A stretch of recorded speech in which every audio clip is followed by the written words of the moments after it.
An award-winning comedic financial educator, trainer, and speaker whose blend of humor and human connection has been featured by NPR, PBS, and Reader's Digest. He's inspired thousands to achieve financial empowerment and build more secure futures. Please welcome Colin Ryan. Hello. Good morning, everybody. I try not to get emotional. Scott with the keys, Dr. Graves with which my father taught me to shave, being in this room with all these people who really care and are really putting in the work to make other people's lives better. Let's see if I can get through this. So I've been talking about financial literacy for over a decade, and I have a confession. I find money to be boring and confusing and kind of depressing. Anybody relate to that? Largely negative feelings when this subject comes up. But what's not boring is people. What actually inspires me is people. And I live at the intersection of people and money, and I have these strange taboo conversations with hundreds of thousands of people in states all over the country about this subject of money. And I want to tell you what I've learned. This is like my life philosophy. This is the biggest thing I've taken away from all that. Everyone you know is a success and a mess. Anybody relate to that? Yeah, my people. I was about 7. That can't be right. And I think when it comes to money, it's easy to see this, right? Because in some way, we're doing great. We're figuring things out. We're making progress. And in some way, we're like, how did I just learn that today? Sometimes we feel like a kid in grown-ups' clothes. Yeah, me too. Let's do it this way. I'll ask you, and we'll do it like a toast, all right? So if you agree with this sentence, I'm going to have you say cheers when I count to 3, all right? So the question is, have you ever seen someone make a questionable decision with their money? If so, on 3, say cheers. 1, 2, 3. Cheers. Second question, if you yourself have ever made a questionable decision with money, on 3, say sad cheers. 1, 2, 3. Sad cheers. My hands are up too, really. And I want to explain why this is, why so many of us have to learn about money the hard way, and why I actually think that that is an amazing opportunity. See, what I have discovered, what drove my job, I was hired in 2008, I've been talking to high school and college students and professionals about this subject, is that finance is a class that few of us get to take, but all of us need. All of us deserve. All of us would benefit from before we learn something the hard way about money, right? Anyone here have something they wish they'd learned sooner about money? Yeah, been nice to learn it before that thing happened. In fact, the 5 words that I hear the most from adults when I tell them I talk to people about money, I wish I had that. That'd have been nice before I fell for that credit card offer, before I stepped into that trap, before I made that decision that affected me for years. Money can be confusing and discouraging, but people are fascinating because we can all be what I like to call an imperfect mentor. And believe me, I am an imperfect mentor. In fact, my first job had a 401k that I could sign up for. And I didn't know what that was. I didn't know why it had a K in it. And whenever anyone tried to explain, I just went, yeah, oh yeah. And then didn't fill out the forms for years because I didn't know it was okay to ask for help because money felt so awkward to me. So we find ourselves in this situation where we're not often prepared the way we should be, and then simply talking about money feels awkward. For some of us, it's the first observation we make is how it makes the people in our lives feel uncomfortable, this subject of money. This leads us to the problem. The problem is that a lack of financial understanding creates vulnerability to all sorts of things like predatory loans, to bad advice, to misinformation, to avoidable mistakes because we don't tell each other, hey, I did this, don't do that. Because feelings of separation, hey, this is my private affairs, I can't talk about this. To even feelings of isolation where we feel like, hey, I made a mistake and I judge myself for it and I'm not going to tell anybody that I did it. And on top of that, the challenge is that a dry lecture that just gives you the right information is not going to change our behavior. I want to give you this image. I want to think about financial literacy as a flashlight. All right? It's a small tool to make things a little bit better. When you shine that light directly in front of you, you can see what is one small step I can take next in the right direction. And I can see how I can take that step safely and avoid any traps that might be nearby that I wouldn't have seen without that flashlight. Financial literacy is a flashlight. Now, it's an imperfect solution. It cannot solve some of the biggest problems that we have when we talk about wealth inequality, we talk about systemic injustice, when we talk about the role of luck in our financial lives. It cannot control for those things. And I know this personally. I'm a person who deals with mental health and chronic pain, and these are things that I have to manage. And I like to say that most days I manage these things, but there are days when they manage me. And what I have learned on those days is when you feel overwhelmed by a big problem, to aim small. What is one thing I can do today to move forward? Who is one person I can lean on for support? How can I turn on my flashlight today and take a good step? And I want you to imagine that when you teach financial literacy to others, when you tell your story, give your advice to other people, it's like you're giving them a flashlight too.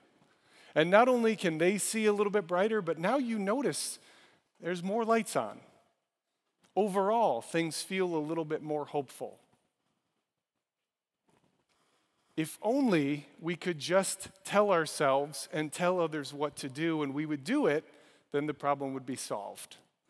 But the truth is, we have to understand ourselves a little better in order to get there. I take you back to that moment, this idea of, I wish I had that, I wish I had known sooner about this piece of advice or to avoid this. And what I wonder is, would you have listened if someone had told you? Right? Who in here has ever received great advice that they took absolutely no action on at all? Yes. Welcome to being a human being.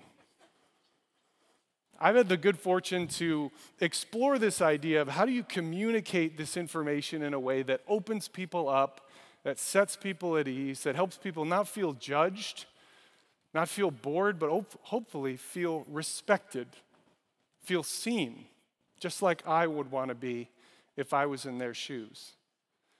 And so what I want to offer you today is a concept I think of as the human side of money. It's looking not just at the behavior, not just at what's on the surface, but at all the stuff below that is driving us to make the decisions that we make, rational or irrational, or sometimes both. The human side of money means to look at people like an iceberg. On the surface, we have the actions they take. We have the numbers. If we're talking about the numbers, we have body language. We have the few words they might choose to admit. But below the surface is everything that really matters. The emotions, the fears, the dreams, the wounds, the trust or distrust, the wanting to be seen, the wanting to be respected. I believe if you want to change a money behavior, you need to find the story underneath that is driving that behavior in the first place. Now, this is the type of conversation I have with people. I just ask, what does money look like in your life? What were your parents like with money? What emotions come up? What words come to mind? And over years, I've had all of these conversations, and I put them into a book And I want to share a couple with you that I can't stop thinking about. Some of my favorite examples of why we do, maybe irrational, but why we do things with money. And the first one is called the upgrade treadmill. The upgrade treadmill is when they take your device and they release a new one with a higher number after it, and suddenly yours feels different, doesn't it? Feels outdated. Feels, I don't know, like it says something about you, like you want to look at it in your purse or under the table. Nothing has changed, right? You're still holding a device that would have blown people's minds only a few years ago. Consumer society has changed that experience for you. But now that you know that it's just a treadmill, you can choose. I have awareness. I can step off of that treadmill because no thank you. This is a way I can save money and spend less just by getting off that upgrade treadmill. I was speaking at a college, and this female student raised her hand, and she said, I think I have the oldest phone in the room. And it was a flip phone. We all gathered around. Hey, no shade. Here's what she said about that flip phone. She goes, I said, do people give you a hard time about it? She said, oh, absolutely. But here's the thing. Last semester, I dropped it out a second-story window, and it still works fine. And she wasn't done. She said, I charged the battery 4 days ago, and I'm still at 70%. I was like, I think you might be my hero. See, this young woman is actually an example of another economic concept that's super interesting to be aware of. It's called a lifestyle reference group. What this means is that we talk and think and act and believe like the people we are around the most. And for sure, we spend and we save like those people too. In fact, if you want to improve your financial situation, one of the best things you can do is be conscious of the saving and spending habits of the people around you and be one of those good influences for other people as well. It's one of the best impacts we can have. Now, both of these connect through an idea that I love to share. It's the original meaning of this word thrift. You know this word thrift, right? To be frugal, to be thoughtful with your money, to spend less. Did you know that the original meaning of the word thrift was to thrive? Talk about an idea that has gotten lost through all the pressures of our consumer society. It's time to go back to that. It's time to elevate that. It's time to make decisions on our terms, not on someone else's. I believe that when you have financial conversations this way, you tap into what I call touchstones. The things that drive people, the things they really care about, the things that motivate them. All of that stuff below the surface. And I want to give you a few examples of people I've met throughout my career whose comments and whose lessons have stuck with me and I think really illustrate the value of this idea of the human side of money, of what happens when you go in with respect and curiosity. I was asked to speak to a group of teen moms on fixed incomes. They're all in an alternative high school program that also provided childcare. So on its surface, this would be a great audience to talk to about personal finance. So I went in there, and really I just needed to figure out how to get their attention. That was my first goal, right? Because it's not that they weren't listening, it's that they were listening at full volume. You familiar with this? I would talk about, spending habits, and one would fire across at the other, oh, she needs to listen to this. And then that one would fire back, oh, because you live in a palace. And I'm like, okay, all right, I need to get their attention. So I ask them a question. I say, if you suddenly had $100, what would you spend that money on? I was trying to set up a conversation about wants versus needs, kind of the pillar of financial education. The three most common answers that they shared were rent, gas, and baby formula. I tried to set up a conversation about wants versus needs, and they answered with a need, and a need on behalf of someone else. And I was struck. It was clear to me that these women were smarter, more resilient, more thoughtful, and better with money than I had anticipated. And I had been fortunate to get close up enough to see that. And I did the only thing you can do in a moment like that. I sat down. I said, let me get a chair and join this circle. It's clear you have a lot to teach each other, to teach me. Let's just have a conversation about how money shows up in your life. And we had a conversation about the touchstones, about the thing that drives them. And I have kept that day with me because it mattered so much to remember. As Dr. Donna Beagle said, the people who live in the crisis of poverty get talked over, talked around, and talked about. And they are motivated. We just have to find the right motivators. I've given, I think, 1,000 presentations. I cannot stop thinking about the effect that that one had, probably more on me than on them. But since then, I have tried to find the motivators for each person. As an example, I was talking to a student. His name was Mike. He came in the fall to a workshop. He said, this summer I earned $700, and I turned it into $0. And I don't know where it went. And I said, what did you spend it on? And he said, well, I took my family out to eat quite a bit, and my little sister loves doing art, so I took her to Target and bought her all the art supplies that she could want. And I was like, Mike is not bad with money. Mike is generous with money. I said, Mike, what if we make a budget, just a spreadsheet or an app, just to track how you're spending your money? Not because it's a good thing to do, but so that we can create space in your life so you know exactly how much money you can give away from a place of joy without it causing you stress. And Mike's shoulders went up. He started making eye contact. The light bulb went on because I found what motivated him. I'll tell you about an educator I met at a conference. Her name is Jessica. I said, who in here has learned something the hard way about money? This young woman raised her hand. She said, when I was 20, I got my first credit card, and my parents co-signed so I could get it. And I didn't really understand how it worked, and I ended up wrecking my credit.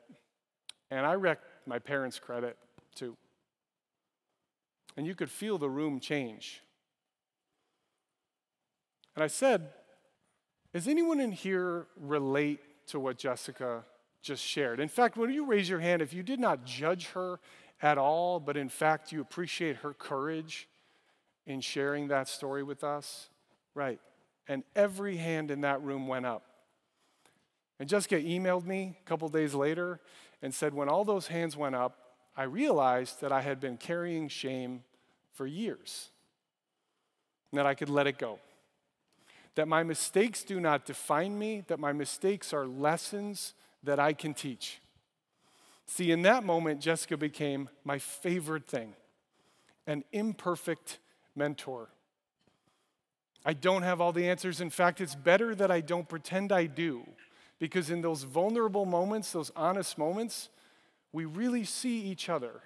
And I make it safe for you to open up to me about your examples, your mistakes, your challenges. I believe that every one of us can be an imperfect mentor.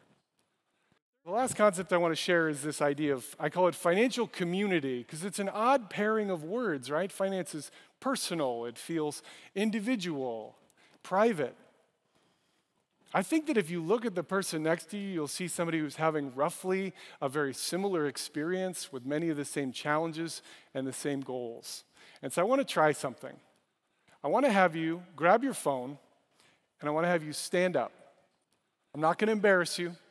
I want you to find the flashlight on your phone, and I want you to turn that flashlight on. If you do not have your phone or don't have a flashlight, then stand next to someone else, and they will be your flashlight. Oh, this already looks so cool. Thank you for shining it directly in my eyes. I appreciate that. So the first thing that I want you to do with your flashlight is I want you to shine it in front of you, right in front of your shoes, right in front of your feet, to remind yourself that financial literacy is a flashlight to help me find one small step I can take to take it safely and avoid falling into traps. And now I want you to shine your light at the shoes, the feet of the person next to you, not in their eyes. I want this to remind you that that person is going through something financially that is not that different from what you are facing. You both have shared hopes, shared challenges, shared goals, and that we can talk to each other about this as openly as we want. Remind yourself that you're not alone and they're not either, and you can both be imperfect mentors for each other. One of the best things we can do is talk more openly and authentically about money. I believe that practice right there will change things in a major way. The third thing that I want you to do with your flashlight, you shined it in front of you, you shined it at the person next to you. I want you to shine it up. Hold it up. I just want you to notice for a minute how much brighter things get the more we help educate and empower each other. Helping someone make one small step safely and wisely changes things in a major way, even if neither of you can see it in the moment. We are stronger together than we are apart, and when we work together, look how much brighter this room gets. Look how much brighter and more hopeful things feel. Take a minute and look at all these lights.